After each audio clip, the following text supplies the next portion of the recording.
జయశంకర్ భూపాలపల్లి జిల్లాలో రెండో విడత స్థానిక సంస్థల ఎన్నికలు ప్రశాంతంగా ముగిశాయి. జిల్లా వ్యాప్తంగా ఉదయం నుంచే పోలింగ్ కేంద్రాల వద్ద ఓటర్లు పెద్ద సంఖ్యలో హాజరై తమ ఓటు హక్కును వినియోగించుకున్నారు. ఎటువంటి అవాంఛనీయ ఘటనలు చోటు చేసుకోకుండా ఎన్నికలు సజావుగా జరిగాయని ఎన్నికల అధికారులు తెలిపారు. పోలింగ్ కేంద్రాల వద్ద పోలీసు బందోబస్తును కట్టుదిట్టంగా ఏర్పాటు చేసి శాంతి భద్రతల్ని పర్యవేక్షించారు. జిల్లా కలెక్టర్ ఎస్పీ సంకీర్త్ ఎన్నికల ప్రక్రియను ఎప్పటికప్పుడు పర్యవేక్షిస్తూ అధికారులకు అవసరమైనటువంటి సూచనలు చేశారు. రెండో దశ గ్రామ పంచాయతీ ఎన్నికల నిర్వహణలో భాగంగా ఆదివారం ఐడిఓసి కార్యాలయంలో ఏర్పాటు చేసిన వెబ్కాస్టింగ్ కంట్రోల్ రూమ్ నుండి పోలింగ్ సరళిని జిల్లా ఎన్నికల అధికారి, జిల్లా కలెక్టర్ రాహుల్ శర్మతో అదేవిధంగా సాధారణ పరిశీలకులు ఫణీంద్రారెడ్డి పరిశీలించారు.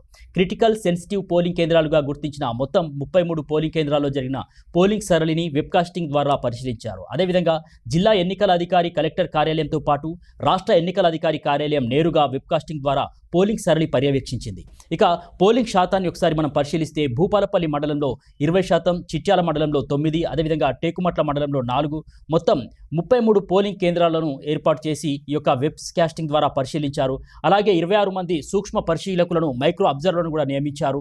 ఇక ఎన్నికలు పారదర్శకంగా, నిష్పక్షపాతంగా జరిగేటట్టు పగడ్బందీ ఏర్పాట్లు చేశారు. సో రెండో విడత ఎన్నికలైతే జిల్లాలో ప్రశాంతంగా ముగిశాయి. ఇక ఎన్నికల శాతాన్ని చూసినట్లయితే పోలింగ్ శాతం భూపాలపల్లి మండలానికి సంబంధించి 82.64%, చిట్యాల మండలంలో పోలింగ్ శాతం 83.86%, పలిమెల మండలంలో 86.4%, టేకుమట్ల మండలంలో 86.16% పోలింగ్ నమోదైంది.